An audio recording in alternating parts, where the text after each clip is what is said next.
One of the comments I hear every so often is, I believe in Jesus like I believe in Santa Claus. Now, I understand what an atheist is trying to say with this equivocation. They're trying to say that as flippant and as light and as fluffy as the Santa Claus story is, that's how light and fluffy the story and the impact of Christ is, to reality. But let's just for fun, let's just compare the two and see if we can learn anything by comparing and contrast these. First of all, if you take the story of Santa Claus out of a culture, what have you lost? What have you practically lost? If children don't know not to be excited about Santa Claus, and then they don't know about going through the pain of that being ripped away from their minds by, their lying parents. Like, if you take that part away and the kids don't know what they're missing and they just celebrate Christmas as a time of gift giving, let's just say you even sterilize it, don't ever even make it Christian. You just try to make it gift giving and Yuletide care and singing and whatnot. The child will never know that anything is gone.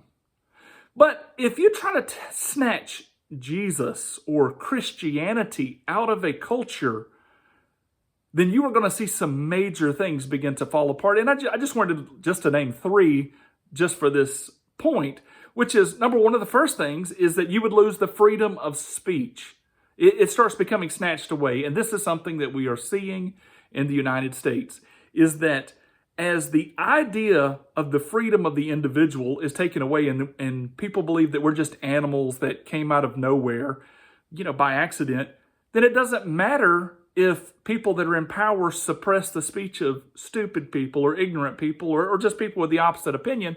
Nobody cares. And so censorship rises. Something else that you find is that the overall excellence and the quality of work just declines. The building of homes becomes a thing of just dollars and cents, and instead of building out of true 2x4s, you begin to build out of 2x3s, and instead of using a thicker sheetrock, you use thinner sheetrock, and instead of more nails or screws, you use less, and the quality of things just diminishes over time, because the goal is no longer anymore about serving other people.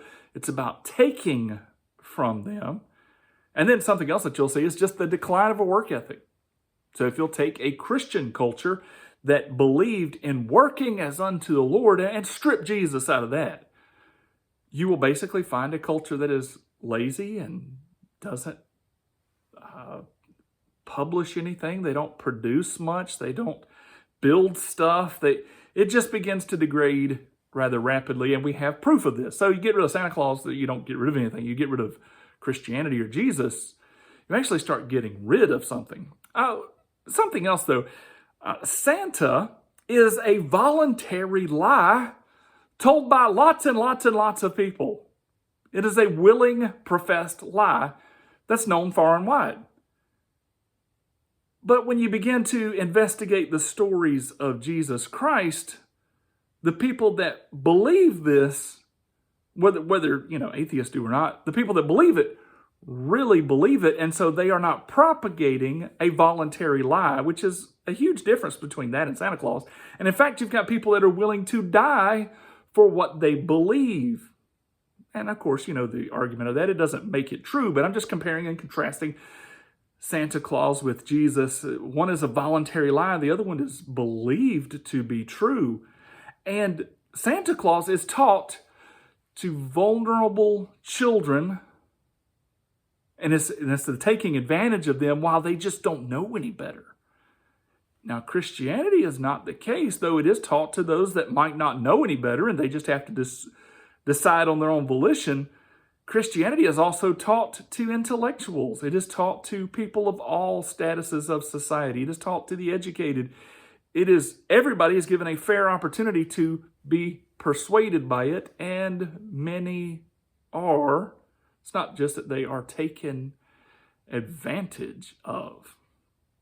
Another difference between Santa Claus and Jesus is when you begin to look through the story of where Santa Claus comes from, If you just back up a few years, you will see that things have been added progressively through time until you get back to a story of just a real man, Saint Nick, who liked to run around and give toys to kids.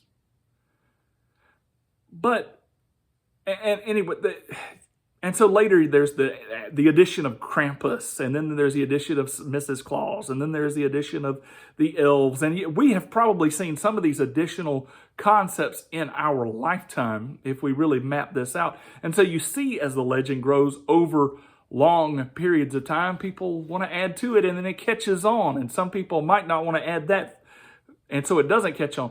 But when you back up to the story of Jesus, it's bam, it's all at once. You never have Jesus the man, the presentation of that story, without the miraculous included with it. It's just all there all at once. Further, when you say that, yeah, I believe in Jesus like I believe in Santa Claus, you're making really light of something. Like, think about what you know about Santa Claus. I'm sure if we said, I want you to write down the things that you know about Santa Claus, you could write down a whole lot of stuff like he wears a red hat. He wears a red outfit. Santa Claus is fat. Santa Claus has a big white flowing beard. Santa Claus has a sleigh. And you would learn a lot of facts and tidbits materialistically, but you would hardly know anything at all about Santa Claus's character. In fact, he's very one-dimensional. What do we know about Santa Claus? He's jolly and likes to give gifts. That's all that we really know about Santa Claus. And you could try to stretch that, with some artistic license, but that adds to the lore. But it's only one-dimensional. When you get to the man, Jesus Christ, there are many mentions of many different angles of who he is that lets you know the depth of his character. He was a man who was poor, who was willing to suffer, who was ascetic in some senses, who was okay with interacting with children, who didn't mind people giving people his time, who was also meditative. He would go off by himself and meditate or, pray for long periods of time. He was a man who was sad. There are many things that he was sad and cried about. He was angry. We have accounts where he got really angry. He was a mysterious person. He was progressive compared to others. He was intensely human. He was surprised at times. He rejoiced. And so when you try to compare flippantly Jesus to Santa Claus, that sounds good from a million miles away, but not up close and personal.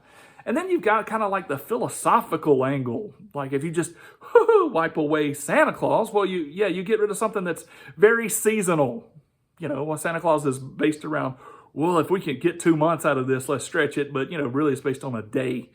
And it's a season. Okay, we got some time for singing and, let's go do a few Christmas parties and whatnot. It's very light. The only message is do good so that you can get stuff. Very light, simple, flippant message. And all is well, always going to be well. Like even if you're on Santa's naughty list, you still get some coal or something. And nothing ever bad ever happens. It's a very flippant, light, casual, passing philosophy of life. Not so much with Jesus. With Jesus, it is an all-the-time sacrifice.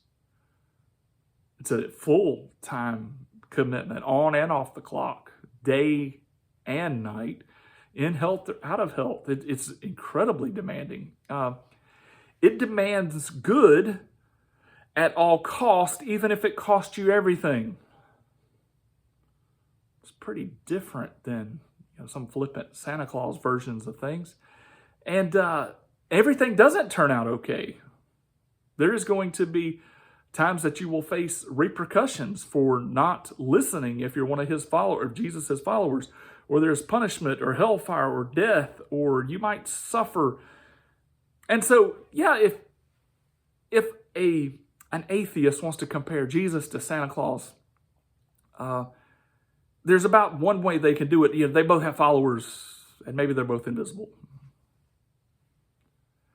And it's funny that I see this kind of confusion often with many other thoughts of atheism, where from a long distance, two things will look similar in one facet, and so they are seamlessly tied together then as the same thing.